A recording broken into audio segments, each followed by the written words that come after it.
চলো তোমাদের সাথে ঝটপট করে চিকেন শর্মার রেসিপিটা শেয়ার করি। প্রথমেই চিকেনটা ম্যারিনেট করার জন্য পরিমাণ মতো দিয়ে দিলাম টক দই, লবণ, গোলমরিচ, ধনিয়া গুঁড়া, আদা রসুন বাটা, সাথে অ্যাড করলাম গরম মশলার গুঁড়া ও সরিষার তেল। এখন মশলাটা খুব ভালো করে মিশাবো, তারপর চিকেনটা অ্যাড করে দিচ্ছি। মশলার সাথে চিকেনটা খুব ভালো করে মেখে তারপর 15 মিনিটের জন্য ম্যারিনেট করে রাখবো। তারপর চলে আসলাম শর্মার জন্য রুটি বানাতে। তার জন্য যেহেতু নান রুটি বানাতে হবে, তাই প্রথমেই একটা বাটিতে কুসুম গরম পানির ভিতর ইস্ট এবং লবণ দিয়ে অ্যাক্টিভেট করার জন্য 10 মিনিটের জন্য রেখে দিয়েছি। এখন রুটির জন্য ডোটা বানিয়ে নিব, তাই প্রথমেই একটি বাটিতে পরিমাণ মতো ময়দা এবং লবণ ও তেল দিয়ে দিলাম। তেলের সাথে ময়দাটা খুব ভালো করে মেখে নিয়েছি। এখন অল্প অল্প করে কুসুম গরম পানি মিশিয়ে পারফেক্ট একটা ডো করে নিব।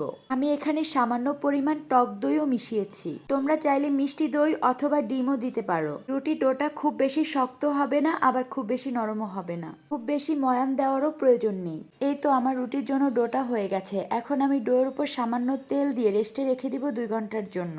এর ভিতর ডোটা ফুলে যাবে। এমন কোনো পাত্র দিয়ে ঢেকে রাখতে হবে যাতে ভিতরে কোনো বাতাস না ঢুকে। এখন আমি চিকেনটা ভেজে নিব, তাই মোটামুটি পরিমাণে তেল দিয়ে চিকেনটা লো আঁচে ভেজে নিচ্ছি।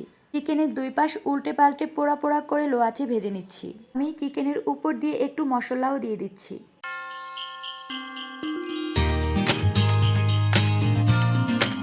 এখন শর্মার জন্য মেয়োনিজ বানাবো। প্রথমেই সিদ্ধ ডিম, লবণ, মরিচ, গুঁড়া দুধ, সয়াবিন তেল ও রসুনের কোয়া দিয়ে দিলাম। তারপর সামান্য চিনিও অ্যাড করে দিয়েছি। এখন পারফেক্ট ভাবে ব্লেন্ড করে নিব যাতে কোনো দানা না থাকে। ব্লেন্ড করার সময় বারবার প্রয়োজনে তেল মিশাবো। এই তো আমার হয়ে গেছে পারফেক্ট মেয়োনিজ। এখন আমি নান রুটিগুলো বানিয়ে নিব। তার জন্য অনেকগুলো গোলা করে নিয়েছি। সামান্য ময়দা ছিটিয়ে রুটিগুলো বেলে নিচ্ছি। এই রুটিটা বেশি পাতলাও হবে না, আবার বেশি মোটাও হবে না। এই তো এভাবে প্রতিটা রুটি বানিয়ে নিচ্ছি। এখন রুটিগুলো পারফেক্টভাবে ছেঁকে নিব। রুটিটা দেওয়ার আগে প্যান অবশ্যই ভালো করে গরম করে নিব। চুলার আঁচ এ পর্যায়ে মিডিয়াম থাকবে। রুটিটার এক পাশ হয়ে গেলে অপর পাশও উল্টে দিব। রুটিগুলো এভাবে ভাজার সময় ফুলে উঠবে।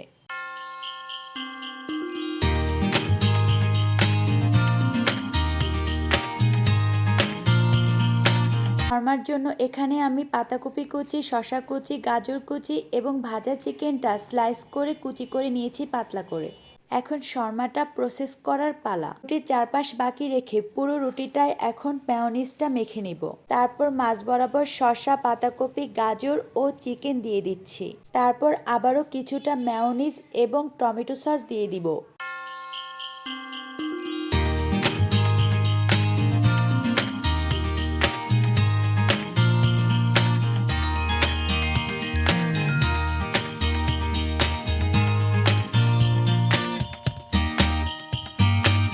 এখন রুটিটা 2 পাশ থেকে টেনে টুথপিক দিয়ে গেঁথে আটকাবো। এই তো হয়ে গেল আমার পারফেক্ট চিকেন শর্মা। তোমরা অবশ্যই এই রেসিপিটা একবার হলেও বানিয়ে দেখবে বাসায়। আজকের ভিডিওটা তাহলে এখানেই শেষ করছি। নেক্সট নতুন রেসিপি থাকবে।